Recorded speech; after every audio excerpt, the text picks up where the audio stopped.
Control your mind in 3 simple steps. Ever feel like your mind is racing? Okay ကျွန်တော်တို့အရင်ဆုံး chat GTP ကိုတွားမယ်တွားပြီးတော့ကျွန်တော်တို့ screen ခိုင်းမယ်ပေါ့နော်အဲဒီခိုင်းပါ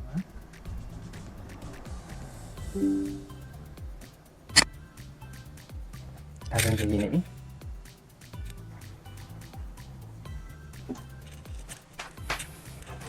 speaking to the camera အဲ့ဒါလေးကိုကျွန်တော် copy ယူပြီးတော့ဒီမှာကျွန်တော်ဘယ်ကိုသွားမလဲဆိုလို့ရှိရင်ကျွန်တော်ဒီမှာ pixel ဒီ free ရတဲ့နေရာကိုသွားမယ်ဒီမှာ photo နေရာမှာကျွန်တော် video လေးပြောင်းပြီးတော့ကျွန်တော်ဒီမှာ paste လုပ်လိုက်မယ်နော်ပြီးတော့အဲ့ဒါလေးခေါက်လိုက်မယ်ဒါဆိုလို့ရှိရင်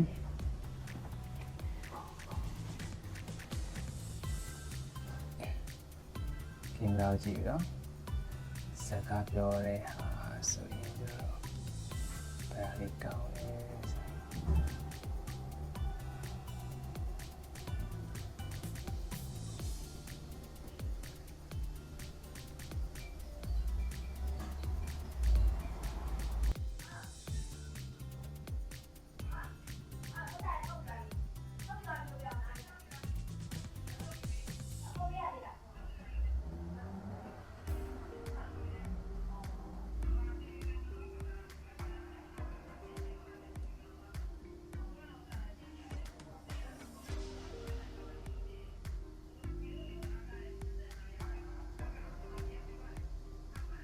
ဒါလေးကြည့်မယ်နော်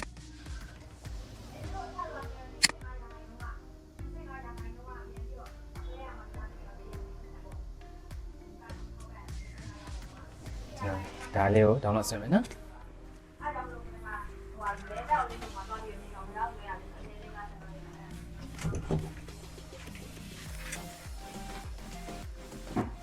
Okay ကျွန်တော်ဒီ video လေးကို download ဆွဲမယ်အဲ့ဒါဆောင်းနော်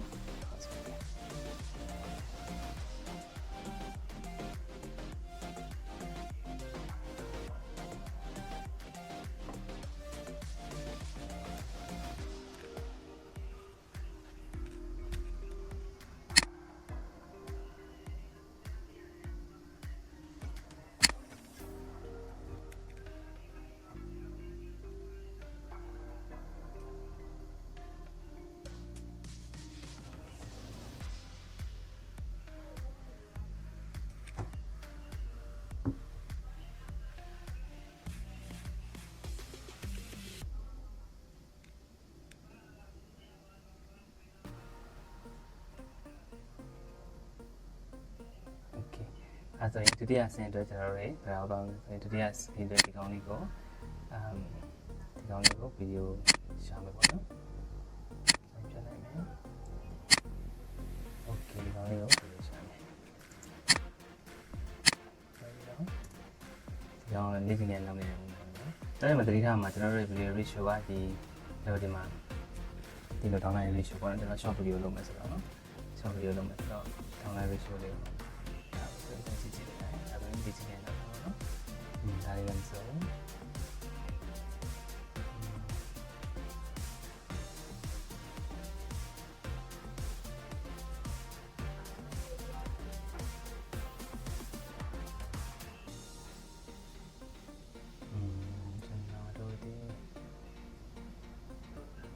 ဒါလေးကြည့်လိုက်မယ်ဒီချင်းနဲ့တော့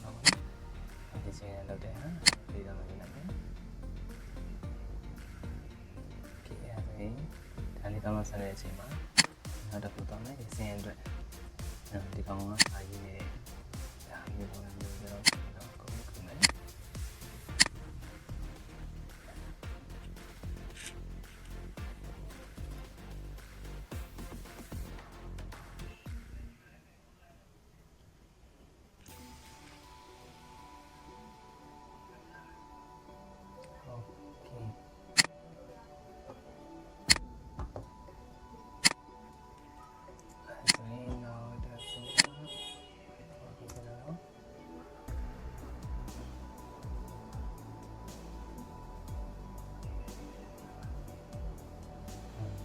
writing တို့ reading တို့ပေါ့နော်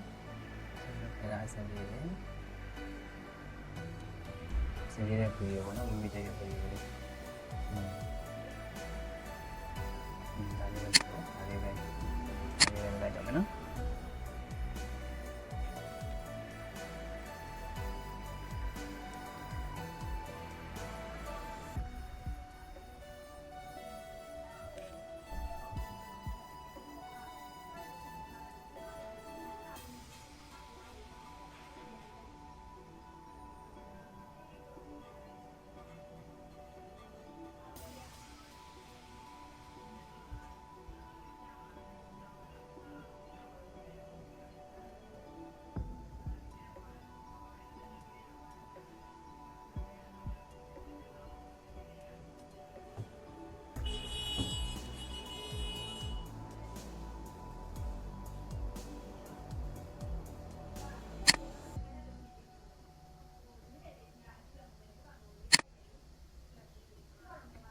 ကျွန်တော်ဘယ်သွားမလဲဆိုလို့ရှိရင်ဒီအတန်အတွက်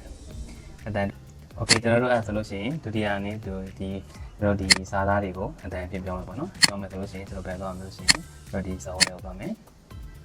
အဲ့ဒါသွားလို့ရှိရင်ဒီမှာ letter be free လေအကောင့်လေးကိုသွားမယ်အဲ့မှာ register လုပ်ရတယ်ကျွန်တော်ကို email နဲ့ကျွန်တော်လုပ်ပြီးသားဆိုတော့ဒါလေးတက်မှလိုက်မယ်နော် okay တော့စာလုံးကြီး1000တီးလက်ခံနေပေါ့နော်1000လေးကျော်လို့ရှိရင်ဟိုပဒံပေးရတယ်ပေါ့နော်ဒီမှာကိုကြိုက်တဲ့အတန်ကိုရွေးလို့ရတယ်နော် The thing always happens that you really believe in. And the တော့ belief ဒီ in a thing. plan ရအောင်ရွေးလိုက်တယ် okay ဒီကောင်နည်းနည်းလေးလုပ်လိုက်မယ် Happen. okay အဲ့ဒါဆိုလို့ရှိရင် The thing always ကျွန်တော်စပြီးတော့ဒီအတန်ကိုစားသားကြောင်းကိုအတန်ကြောင်းပဲပေါ့နော်ကျွန်တော်စာရေးလာမယ်ကောင်းရေးစပြီးတော့ okay ဟုတ်ပြီပြီးတော့ paste လုပ်နော်အဲ့ဒါဆိုလို့ရှိရင်ကျွန်တော်ရေးလုပ်မယ် how to control your mind in 3 simple steps.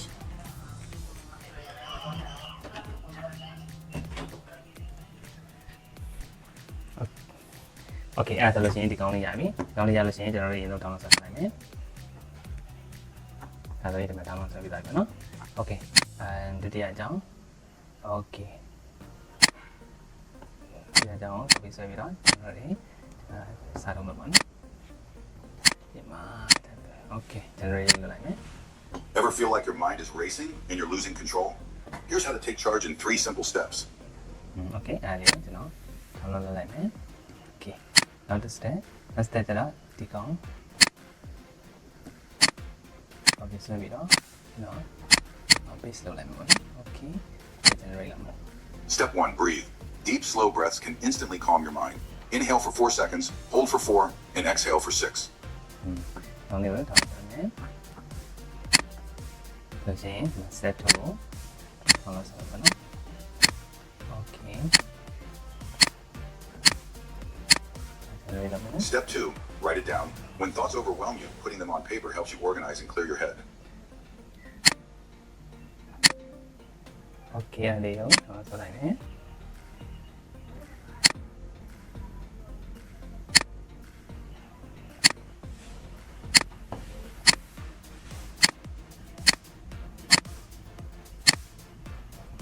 Step 3, practice mindfulness. Spend just 5 minutes focusing on the present moment without judgment. It grounds you. okay ဆက်မယ် okay နောက်တစ်ခုကြတော့ copy and then ကျွန်တော်တို့ paste လုပ်မယ် Take control of your mind, one step at a time. Try it today. okay အပါတဲ့ဒီမှာကျွန်တော်လိုက်ရင်ဒါလေးကိုထပ်ပြီး copy ဆက်လိုက်မယ် Like and subscribe for more quick tips. okay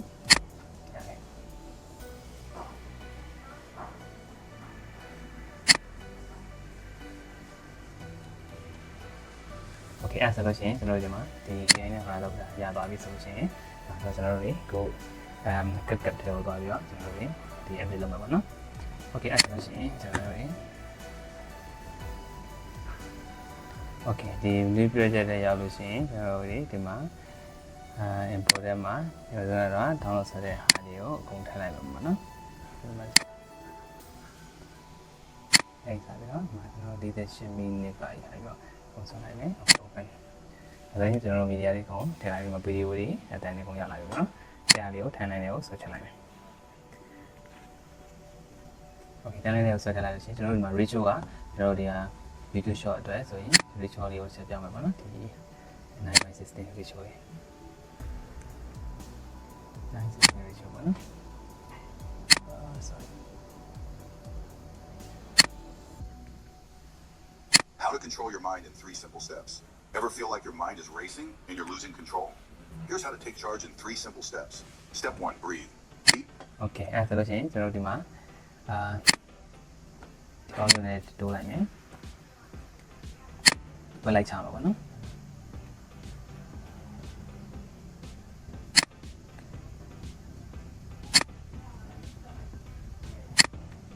How to control your mind in 3 simple steps.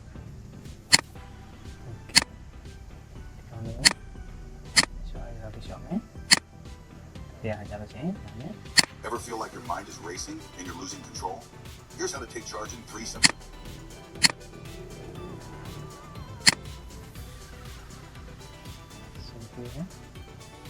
steps.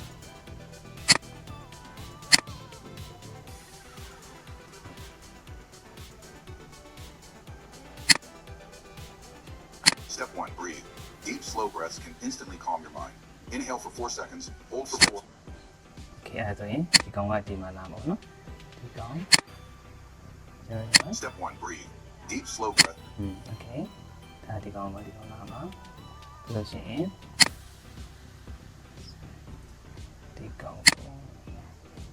ဒုတိယဟာကဆုံးမှာဒီကောင် Step 2, write it down. When thoughts overwhelm you, putting them on paper. ကောင်ကဒီစာရေးချရေးခိုင်းတာโอเค Or helps you organize and clear your head. နောက်တစ်ခုက Step 3, practice mindfulness. Spend just 5 minutes focusing on the present moment without judgment. It grounds you.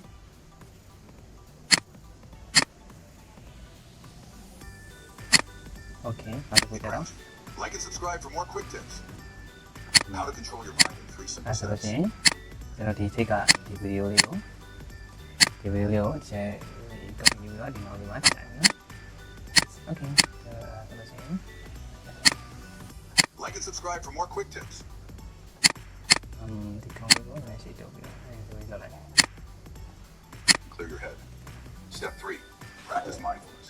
Spend just 5 minutes focusing on the present moment without judgment. It grounds you. Like and subscribe for more deep. โอเคအဲ့ဆိုလို့ရှိရင်ကျွန်တော်ဒီစကားပြောတဲ့ဟာကိုစာနဲ့ထုတ်မယ်ပေါ့နော်ဒီမှာကျွန်တော်တို့ဒီမှာ text ကိုသွားလိုက်မယ်အဲ့တော့ပြီးတော့ကျွန်တော်တို့ဒီမှာ AI နဲ့ပဲထုတ်မယ်ပေါ့နော် auto caption မှာသွားမယ်အင်္ဂလိပ်ပေါ့နော်အင်္ဂလိပ်ဆိုရင်ကျွန်တော်တို့လုပ်လိုက်မယ်ကျွန်တော် generate လုပ်တဲ့အချိန်မှာခဏလေးစောင့်ရမယ် Okay ဒါဆိုရင်အဲ့တော့ဒီမှာစာနဲ့ထုတ်ပါ How to control your mind.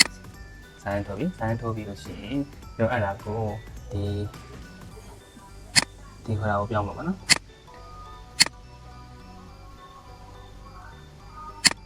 How to control your mind in 3 simple steps.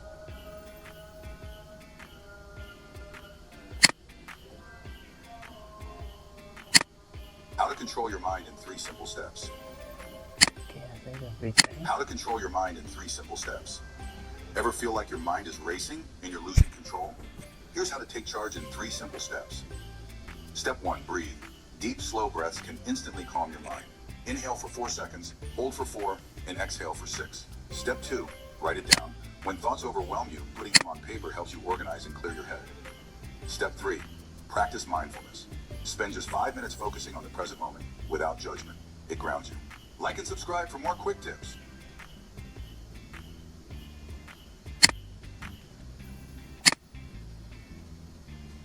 How to control your mind in 3 simple steps. Okay Ever feel like your mind is Okay, racing ready, line, and you're losing control? Here's how to take charge in 3 simple steps. Step 1, breathe. Deep, slow breaths can ဒီ instantly ဒါဆို calm ရ your သွားပြီ mind. နော်အဲ့ဒါဆိုလို့ရှိရင်ကျွန်တော်တစ်ချင်းလေးနောက်ကအိပ်ပေါ့ဖြစ်ချင်းလေးထည့်လိုက်မယ်တစ်ချင်းလေးကျွန်တော်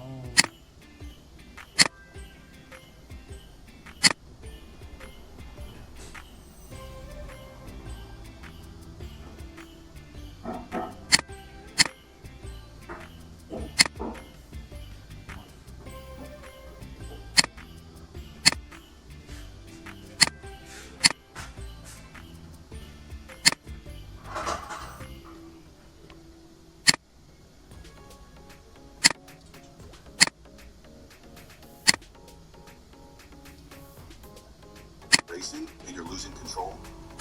Okay